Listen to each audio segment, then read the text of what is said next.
Welcome to the day 1 of 30 days 30 question challenge. আজকে আমাদের প্রশ্নটা হচ্ছে বাংলাদেশ ও বিশ্ব পরিচয় কোন অধ্যায়গুলো ইম্পর্টেন্ট সেটা নিয়ে একটা ভিডিও বানালে সুবিধা হবে। তো বাংলাদেশ ও বিশ্ব পরিচয় সাবজেক্টের মধ্যে তোমাদের মোট 6টা চ্যাপ্টার আছে। আর এই 6টা চ্যাপ্টারের মধ্যে তোমরা কি কি পড়তে পারো, কোন কোন টপিক পড়তে পারো, সব আজকে আমরা আলোচনা করবো। তো প্রথম অধ্যায়টা কি বাংলাদেশের স্বাধীনতা। বাংলাদেশের স্বাধীনতার মধ্যে তোমাদের যে জিনিসগুলা সবচেয়ে বেশি লাগবে সেটা হচ্ছে মুজিবনগর সরকার। এটাকে তুমি ব্যবস্থা দিয়ে রাখতে পারো, মুজিবনগর সরকার। এরপরে তোমার যেটা লাগবে সেটা হচ্ছে জুলাই অভ্যুত্থান। যেহেতু তোমাদের প্রশ্নটা এই সরকার করে নাই, তার মানে বিএনপি সরকার করে নাই, তার আগে তোমাদের প্রশ্ন রেডি হয়ে গেছে, তার মানে হাই পসিবিলিটি আছে যে জুলাই অভ্যুত্থান নিয়ে আসতে পারে। আর বিএনপি সরকার করলেও যে আসবে না এমন কোনো কথা নেই, বিএনপি সরকার করলেও এটা আসতো, ঠিক আছে, পরের বছরও এটা সেম রিলেভেন্ট হইতে পারে, ঠিক আছে।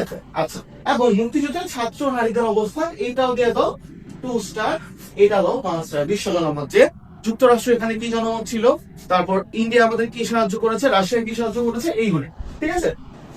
অধ্যায় 3 সৌরজগৎ ও ভূখণ্ড, এইটার মধ্যে সময় নির্ণয়, এই সময় নির্ণয়টা কি তুমি দিয়ে দাও হচ্ছে 3 স্টার।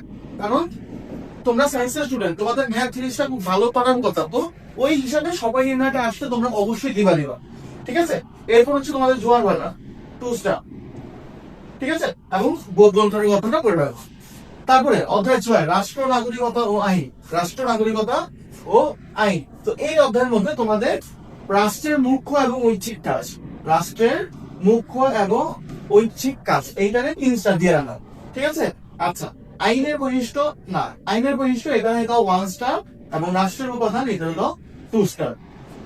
অধ্যায় 10 জাতীয় সম্পদ অর্থনৈতিক অবস্থা, এখানে অবশ্যই এই গণতান্ত্রিক সমাজতান্ত্রিক মিশ্র ইসলামে এই সবগুলো অর্থনৈতিক ব্যবস্থার বৈশিষ্ট্যগুলি তুমি পড়বা, ঠিক আছে। কোনটাতে আমার মুনাফা আসে, কোনটাতে মুনাফা আসে না, কোনটাতে তুমি মানে সবকিছু করতে পারো, কোনটা আবার সরকারের হাতে, কোনটা জনগণের হাতে, তো সবগুলি পড়বা। তাহলে এখানে দাও 3 স্টার, ঠিক আছে। এবং বাংলাদেশের অর্থনীতি এখানে 2 স্টার। বাংলাদেশ একটা মিশ্র অর্থনীতির কান্ট্রি, তাহলে এইটা তোমার জানা দরকার, এবং কিভাবে সেটা মিশ্র অর্থনীতির আন্ডারে করে সেটা তোমার জানা দরকার, ঠিক আছে। অধ্যায় 11 অর্থনৈতিক নির্দেশনা, এইটার মধ্যে জিডিপি জিএনপি মাথা বিষয় মাস্ট বি 3 স্টার। উচ্চ মধ্য নিম্ন আয়ের দেশ 2 স্টার, যে আমার কত ডলার মাথা বিষয়ে কত ডলার হলে সেটাকে আমি উচ্চ আয়ের দেশ বলবো, মাথা বিষয়ে কত ডলার হলে মধ্য আয়ের দেশ বলবো, তারপর উচ্চ মধ্য নিম্ন আয়ের দেশের বৈশিষ্ট্যগুলি কি কি, এইগুলি। আর বাংলাদেশ যেহেতু একটা উন্নয়নশীল দেশ, সেহেতু বাংলাদেশের এই উন্নয়নশীল দেশের টপিকটা করে যাও, ঠিক আছে।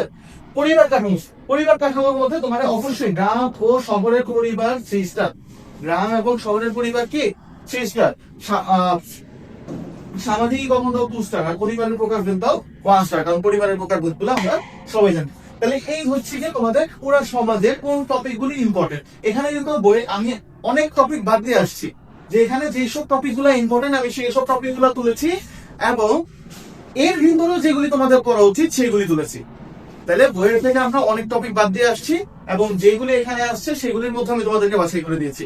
তো আশা করছি আমার এইসব 30টা টপিক গুলো পড়লে তোমরা সৃজনশীলের যে 70 মার্ক বা 60 মার্ক সেটা 100% তোমরা অ্যান্সার করে দিয়ে আসতে পারবা। তো দেখা হচ্ছে ডে 2 তে নতুন কোনো ভিডিও নিয়ে।